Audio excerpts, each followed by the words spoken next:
Muy buenos días, profesores presentes, suscriptores, amigos, gente del canal de YouTube. Y el día de hoy, aquí Wolfgang Eugenio Trump Arias, soy un alumno del Tecnológico Federico Taylor, que estoy en quinto grado y estoy estudiando mecánica y electrónica automotriz. Vengo a presentarles lo que es el armado y sincronizado del sistema mecánico del motor y sistema de limitación del automóvil. Empecemos. Dice que vamos a iniciar con el primer tema, que es armado y sincronizado del sistema mecánico del motor. Para esto vamos a empezar. Dice que el control de la sincronización entre los movimientos del árbol de levas y cigüeñal y los tiempos de apertura de las válvulas propician una combustión más eficiente y un mayor rendimiento del motor. Sin embargo, las mejoras de los sistemas de sincronización implementadas en los últimos años en los motores de la última generación no se han visto reflejadas en un aumento de potencia, sino que se han limitado a minimizar los efectos perniciosos que los restrictivos sistemas anticontaminación infringen en forma de una merma en el rendimiento y de un aumento de consumo de combustible. Esto se hace, por supuesto, para que el carro contamine menos. Durante los primeros años del desarrollo del motor ciclo Otto de 4 tiempos, el ciclo Otto sería lo que se le llama los 4 tiempos del motor.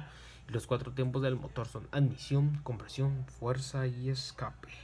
Dice que los fabricantes, cuando están creando esto, se toparon con dos factores limitantes que afectaron el rendimiento. Y los dos factores son una limitación física, que dice que la limitación física dice que es sabido que el rendimiento de la combustión mejora al aumentar de compresión de la mezcla aire-combustible, pero no se puede incrementar indefinidamente, porque esto lo que haría es que aumentaría la temperatura que se produce y puede provocar el fenómeno de autoencendido. Si en este caso la presión supera un valor determinado. Ahora vamos a la limitación en el diseño interno. Dice que en este caso los componentes de la distribución cumplen escrupulosamente del ciclo teórico, es decir, la apertura y cierre de las válvulas se iniciaban y concluían antes de traspasar los puntos muertos superior PMS e inferior PMI, sin soplar los tiempos del motor, o sea, se abrían solas cuando no les tocaba. En este caso vamos a pasar a un diagrama que es algo importante, que es el ciclo teórico, ¿sí? ¿Qué es el ciclo teórico? Les voy a dar lo que es las definiciones de ADM, COM, EX, y ESC. Vamos a iniciar. ¿Qué es esto?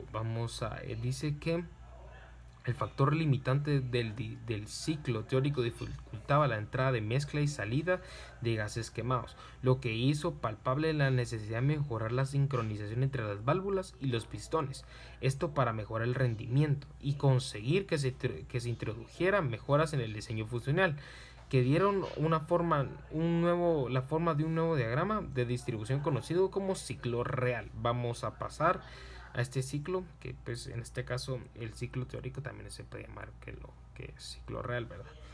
En este caso ahí podemos ver que está el avance de la apertura de escape, el avance de la apertura de admisión, el retraso de cierre de escape, retraso del cierre de admisión, también está el cruce de válvulas, y así. Vamos a pasar al siguiente tema. Vamos a pasar a lo que son los sistemas pioneros.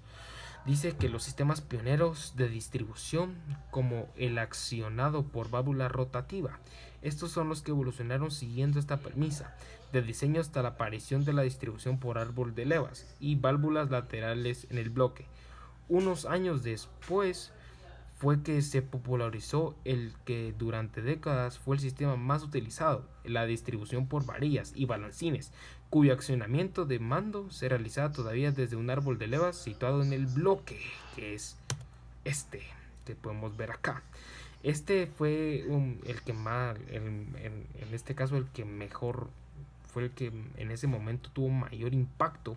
Y ahorita vamos a ver qué pasó más adelante. Vamos a ver, dice que en los 70s el árbol de levas también cambió su posición del bloque a la culata.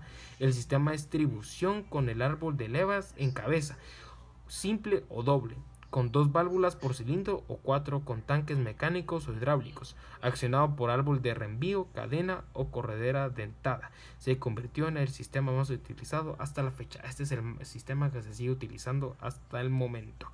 Vamos a pasar como qué pasó en los motores diésel. En el caso de los motores diésel, en cuyo diagrama de distribución apenas se aplicaba el cruce de válvulas debido a la necesidad de conseguir una elevada compresión, el correcto estado de la distribución es imperativo para conseguir un doble objetivo. Por un lado, para evitar el choque entre elementos móviles que podría producirse si se diera una pequeña desviación en el calado, dado lo ajustado de las distancias, y por otro lado, para seguir la sincronización del movimiento entre pistones, válvulas y el avance de la bomba de alta presión que propicie un rendimiento eficiente del motor, ¿sí? Vamos a pasar a lo que es la evolución.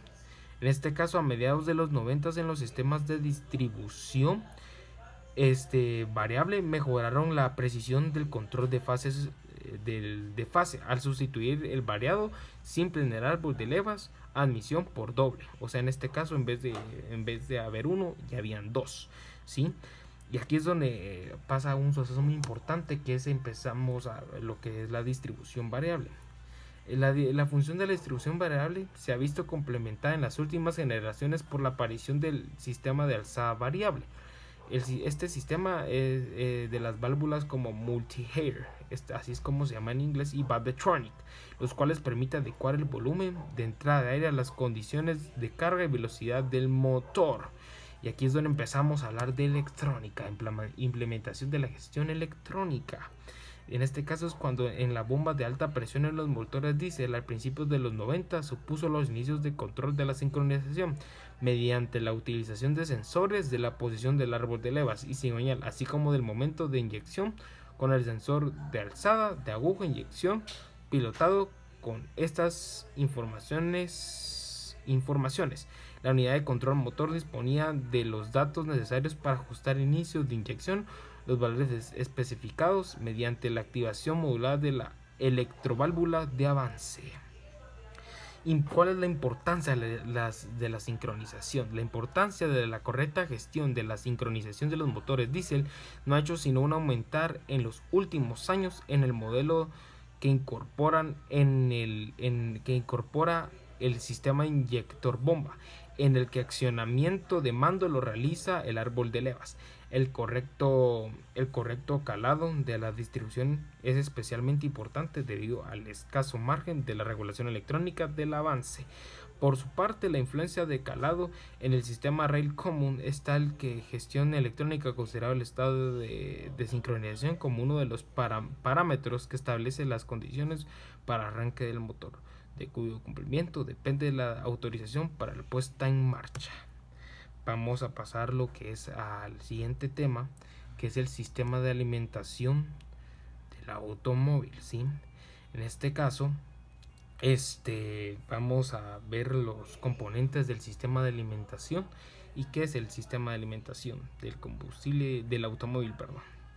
El sistema de alimentación es el encargado de realizar suministros de combustible, gasolina o diésel, dependiendo del carro, al motor para su funcionamiento. Se encarga de dosificar la mezcla y procurar la mayor limpieza del combustible que entra al cilindro, ¿sí?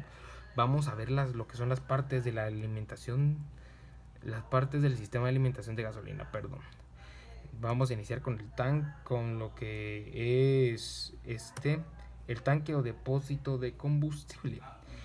Este es el depósito o alojamiento de combustible. Tiene un tapón de drenaje, un orificio de respiradero, una tapa de llenado, un mecanismo indicador de nivel de combustible dentro del tanque y la tubería de conducción. Existen tanques metálicos, pero actualmente son plásticos. Reduce el nivel de sedimentos, corrosión y peso.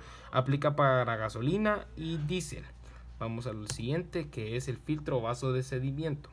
Dice que el filtro de combustible en este se depositan los residuos, las impurezas y el agua del combustible, permitiendo su descantación para evitar obstrucciones en el carburador o inyectores.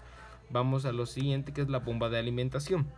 La bomba de alimentación, esta es una bomba de aspiración que puede ser eléctrica o sumergible, controlada desde el árbol de levas del motor, encargada de sacar el combustible del tanque para enviarlo al riel de inyectores.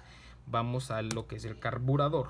El carburador es el mecanismo encargado de mezclar la gasolina con el aire. El sistema del carburador es el sistema más antiguo de alimentación de combustible. Vamos al siguiente, que es el inyector. El inyector es el encargado de mezclar la gasolina con el aire y realizar la dosificación y atomización de la mezcla a todos los cilindros. Y por último vamos a las líneas de combustible. ¿Qué son las líneas de combustible? Son las tuberías encargadas de llevar y retornar el combustible entre el tanque y el carburador o riel de inyector. En este caso les doy muchas gracias por su atención. Recuerden dar su like y suscribirse. Un saludo a todos y espero estén muy bien.